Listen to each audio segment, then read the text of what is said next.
Samantala, bus na pudpod ang gulong at walang kaukulang papeles mula sa LTFRB huli sa surprise inspection ng LTO. Ang kabuang detalye mula kay Sofia Ocuta. Muling nagsagawa ng surprise inspection ng Land Transportation Office o LTO sa mga bus na biyaheng probinsya.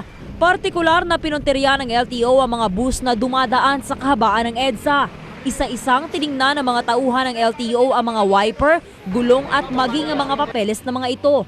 Huli ang bus na ito ng Dimple Star Transit kung saan pudpud na ang 6 nitong gulong at basag pa ang ilang mga salamin.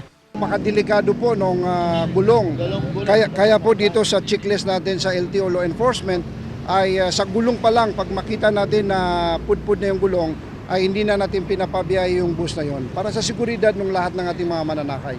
Bukod dito, napag-alamang out of line din ang naturang bus dahil wala itong kaukulang papeles mula sa LTFRB. Findings ng ating law enforcement ay subject for impoundment yung bus na ito, and then tuloy-tuloy po yung pag-inspect natin sa iba't ibang mga buses na within Metro Manila via EDSA ang rota po. C5. Ito.